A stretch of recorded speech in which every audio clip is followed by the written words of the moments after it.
Satellite images. A friend of mine showed me how to use Google Maps. I'm sure you've seen it. Lets you use satellite images to look at locations all over the world. A few years ago, I was in a car accident. Since then, I really don't leave the house that often. It's difficult, and the idea of seeing a car drive by me makes me feel lightheaded.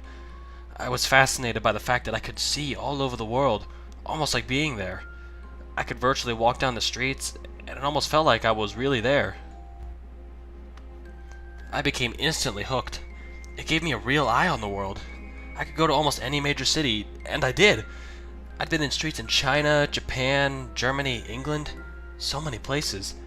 I'd even gone to tourist attractions like the Great Barrier Reef and Dracula's Castle. My favorite was to go to random places in major cities and see how many people and animals I could find. The faces of the people were always blurred to protect their privacy, but it was still enjoyable to see them out there, enjoying their life, walking like it was no big deal. She must have good taste, I laughed. I zoomed in closer and noticed the gray bag she carried on a gray and purple shoulder strap. She was walking in a relaxed manner, one hand trailing the wall beside her. I bet if I could have seen her face, I would see that she was smiling. I began to feel a little sad. I let my hands fall into the arms of my wheelchair and looked at her for a minute more. I wish that I could be there, walking so carefree with her. That wouldn't happen, though, until I died. I was stuck in this chair. I sighed and zoomed out of Tokyo. Enough of this for tonight. I turned off the computer and went to bed. I got up early and decided to look around Paris.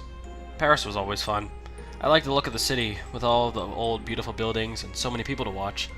I randomly zoomed into an area and saw a street lined with old brick buildings, a few small shops, and an old tan brick church. Ahead was an intersection, and dozens of people walked by. A balding businessman walked quickly past, looking back at an old woman, hair covered with a scarf and carrying a large purse. A curvy woman in black pants that were too tight stared into a store window, and two women led to a group of small children around a corner. I spun the view around a few more times, and then I saw something peculiar. Sitting on the bench at the bus stop were two people. One of them was a young woman with her feet stuck in front of her in a relaxed manner. She was wearing a pair of red sneakers, like my own. I was startled for a moment as I noticed the black pants, white t-shirt, and black hooded jacket. Her dark brown hair was tied loosely behind her head. A gray bag sat on the bench beside her. A shoulder strap hooked over her shoulder. This is crazy, I thought. It can't possibly be the same woman. This is a different country, different continent, even. How could it be her? This was stupid. It wasn't as if these were live photographs. They were taken ahead of time and then stored. It's not like she was in two places at once. She could just be a traveler. Besides, without seeing her face, it was impossible to tell if it was the same person anyway. Brown hair was probably the most common hair color in the world. Those red sneakers were something I purchased online. I'm sure a million other people did too. I shook my head and went to fix some lunch. When I got back online, I decided to look at Berlin. I picked a random street, as usual. It looked pretty empty. There were brick buildings lining the streets, looking more like factories than anything else. There were also empty lots, full of long grass and piled gravel. There wasn't much to see at all, really. There was a line of motorbikes and a car with two German flags sticking up from it. After some more searching, I found one kid. He looked like he was dressed for school, a jacket thrown over his bag. He was intently looking at some kind of mobile device. I was disappointed. I started to leave, but then I caught something out of the corner of my eye. I turned the view, and there they were. Those damned red sneakers. She was standing on a street corner, next to some kind of signpost. She had a hand on the post, looking down the street, as if waiting to cross the street. I stared in shock. How could she be there, too? Even if she was traveling, there was no way I could find her every time. Even finding her in Paris would have been one heck of a coincidence, but this? This was crazy. Was this some kind of joke? Had Google decided to play a prank on its users that use their product so much? It would have been a great joke. I did a quick search, looking for a note about a woman that shows up like Waldo. There was nothing. I looked through articles on strange things you can see on Google Maps, but none of them mentioned the woman that travels the world with you. This was crazy. Had my self-imposed isolation driven me mad? Had I become so lonely that I created a hallucination for myself? Leaving the Berlin image on my screen, I sent a text message to a friend, asking him to look at the locations. I asked him if he saw the same woman. Then I waited, hands sweating, heart thumping in my chest. I jumped when my phone beeped with a return text message 10 minutes later. The text read, I see the lady you're talking about in Berlin. I didn't see her in Paris or Tokyo, though. Is this some kind of game or what? Are you okay? I didn't respond, instead returning to the locations in Tokyo and Paris. There she was.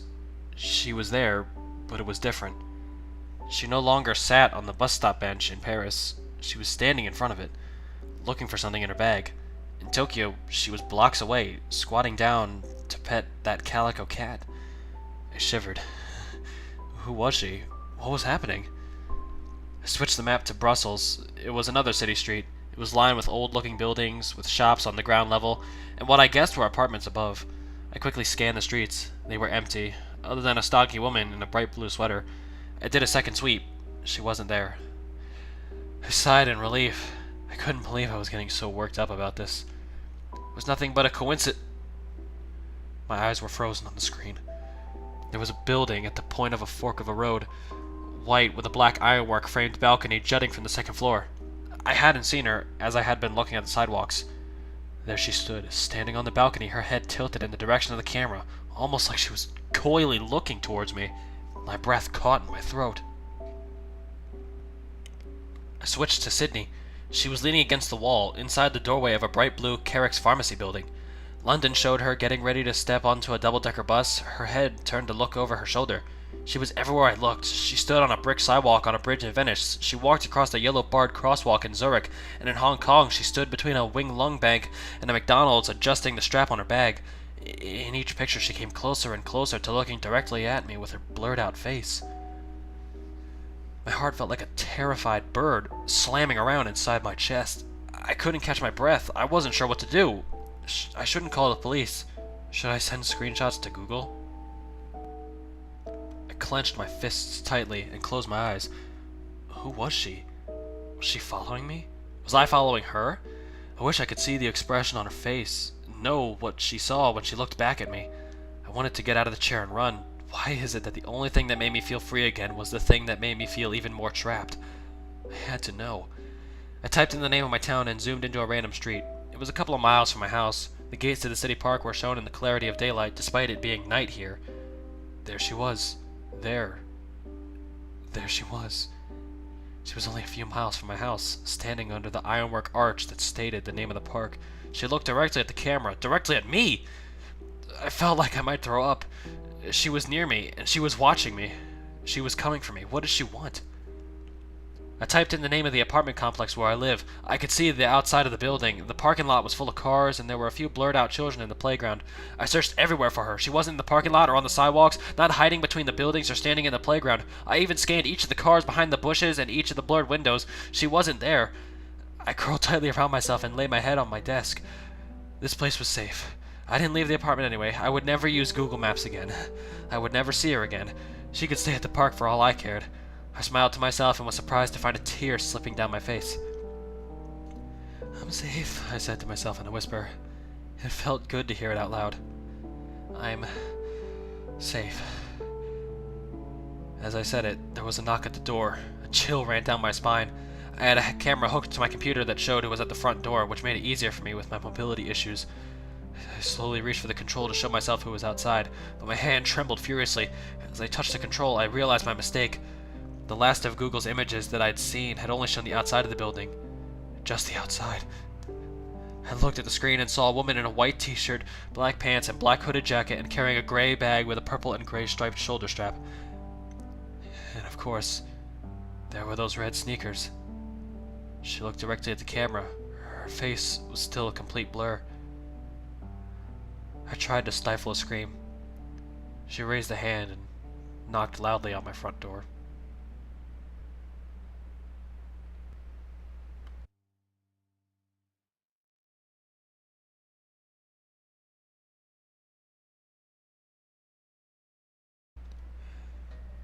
Alright, that was Satellite Images. I can't find an author here once again. Let me see if the anyone in the comments lists an author. Nope. Nope. Alright, so anyway, that was Satellite Images, as I just said. So, what did I think about this creepypasta this time around? Once again, this was another pasta recommended to me by my friend Cyber, or Bellamy, as his name is in real life. Anyway, what did I think of this creepypasta this time? It was good, once again, not as good as Dogscape. Dogscape was really good, for how fleshed out it was, but this one was obviously a lot shorter. A lot shorter, in fact. But yeah, I thought it was good. It was good. At first, when I started reading it, I thought, oh, this is just gonna be another story about, you know, some guy who's paranoid and he's seeing this spooky girl that invaded his computer, and she comes out to the computer and kills him and dies. But as it went on, it kind of saved itself, I guess. It wasn't that. First of all, I kind of liked the addition of the fact that the main character has mobility issues. It was just a little thing, but it's really the little things in stories that really make them stand out. And, you know, obviously a lot of main characters in creepypastas are fully able-bodied people who are obviously very good at running away, except from the things that want to kill them, or the spooky Sonic plushie that came out of your computer and killed all your friends or whatever. I don't fucking know, dude. Anyway, as it went on, it was. Anyway, I should actually keep continuing about the mobility issues thing. It actually presented a really nice kind of trait for the main character. It gave him a reason, him or her, it gave them, I guess I should say, to be politically correct. It gave them a reason to, you know, be using Google Images a lot, because, let's be real, if you was just a normal guy who likes Google Maps, and how old are you, like 10? Like, I don't even use Google Maps to do this kind of stuff, unless, you know, I want to see, like, oh, where's a town called Hell? But anyway, so yeah, it gave us a reason, because obviously this person has mobility issues. They can't go around anywhere on their own, so, you know, obviously, and everybody loves Google Maps. Everybody does this kind of thing. You know, why go on vacation? You know, it's expensive and everything when you can just see Hong Kong or China, or, you know, some other exotic location in the world from just the comfort of your own home with a nice, you know, little street with a nice little just click of street view. Now, build up. Let's talk about the build up. The build up was pretty good. It felt a little quick, but again, like I said the last time when I talked about build up, I feel like build up is very subjective to people. Some people think that a very quick story is built up well, whereas some people might think that it is too quick. To me, I felt that this was, it was a little too quick.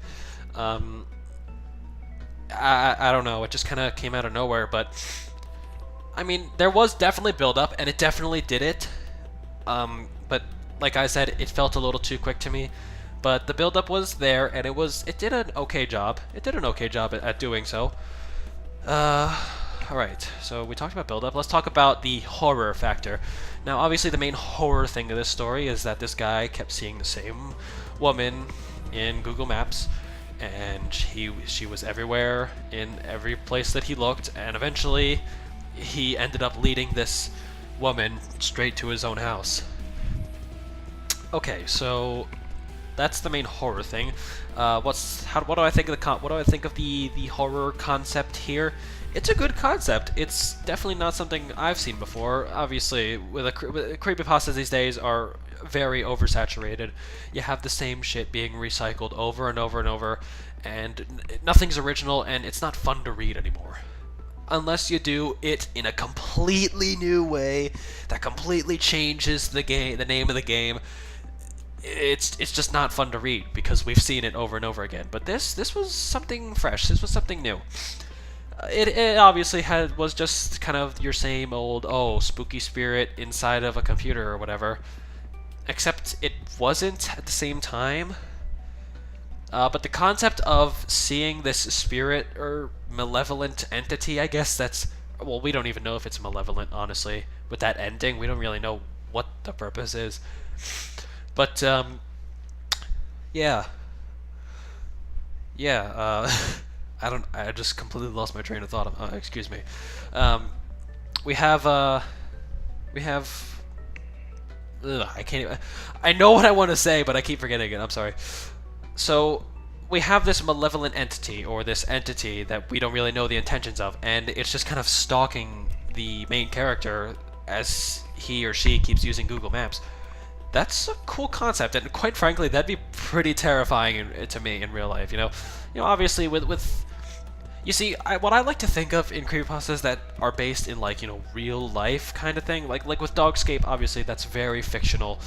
I mean, not that any of these are real per se, but they're very based in fiction. But they're a lot of creepypastas like Dogscape are very based in fiction. Obviously, it is like a completely different world type setting, whereas something like this is just an everyday person, with mobility issues, just looking at Google Maps, for the fun of it. So,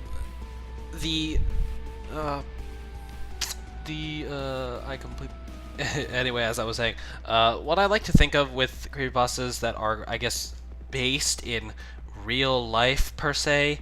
I mean, obviously these are all fiction, these are all stories. But whereas with Dogscape, what I mean by real life is like with Dogscape, that's obviously it's like a different world type setting. Completely different from the world we know. Whereas this is the world we know. Someone with mobility issues could use Google. I'm pretty sure a lot of people with mobility issues use Google Maps to go on vacation for their own reasons or whatever. Or maybe not. Maybe I'm completely wrong.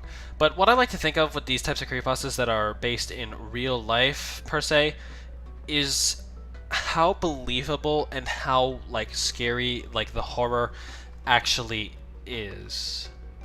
Like, what I mean by that is like not necessarily how believable it is, but like how scared would you be in real life if this happened in real life, or how would you react, would a normal person react if this was real life per se? Obviously something like this with someone with mobility issues, obviously it's not like they can run away or anything, so obviously it's pretty terrifying. And with natural human curiosity, you'd probably check to see, am I going crazy or not? Like with stuff like your token, AAA horror movies, you got the people who are like, let's check out this haunted house. Hey gang, we should all split up into one by one and all get murdered one by one and be shocked about that, but continue to stay apart. Like, you get what I mean. There has to be a believability factor, I believe, in creepypastas, and this one does that pretty well. It does it well. It stays believable. It doesn't. Not once did my suspension of disbelief really get like my suspension of disbelief didn't go away is what I was trying to say there. Alright, so anyway, the ending, the storytelling. So what did I think of the storytelling or the ending? Well, like I said, the storytelling, the pacing was okay. The pacing was a little quick. It felt like it happened really quickly, but this was obviously a lot shorter. A bit of a shorter creepypasta. But the storytelling, there wasn't really a first, second, or third act, excuse me. It was just kind of one story. So mainly, all I really have to analyze here is the ending. So what did I think of the ending? The cliffhanger ending worked really well for this story, I feel, because like we don't know, what does this mysterious woman want? What does this mysterious woman want with him? What is its goal? We don't know. And with that cliffhanger ending, it's really up to the audience to fill in the blanks. Now now someone like me who's into stories like Dark Souls, and stuff like that, stories where you are left to fill in the blanks. Those are stories that I love. Obviously, they're not for everybody, but for something like this, I think it really works well for this creepypasta. It really works well for this story. Yeah. Excuse me. Anyway, the ending was good. It leaves on a cliffhanger, which was pretty good. It happened at the right time. It wasn't just, and then the woman came into my house and killed me, and she had no eyes or a face, and it was actually Slender Man. It wasn't dumb like that. The ending, it ended when it needed to, and it didn't overstay its welcome, and that really worked in its favor for this pasta here. So anyway, like I said, guys, I think that's going to be it for this synopsis. That was Satellite Images. Again, no author is listed here, and no one in the comments listed an author. So, yeah. Yeah. The comments don't list an author, so if anybody knows the author of this creepypasta Satellite Images, you can leave that in the comments or something, or PM me about it or whatever, and I can accredit the person in the description below. Anyway, that was Satellite Images. This has been another creepypasta. If you enjoyed this, you can maybe subscribe. It doesn't matter. If you want to see more readings of just, you know, creepypastas or just internet stories in general, or just videos where I talk about, you know, stupid shit, subscribe if you want to see more of that. If you liked the video, leave a like. If you didn't like the video, definitely go ahead, dislike it, dude. And leave a comment why you didn't like it. You know, you think my voice is annoying. You think that I probably shouldn't have done a recording today because of my allergies. You know, don't just dislike for dislike's sake. Don't, you know, hate for hate's sake. I genuinely enjoy, excuse me, I genuinely value all the criticism I get, and I definitely want to use it to become a better YouTuber. Alright guys, that's gonna be it for today. I will see you in the next one. Bye-bye, everybody.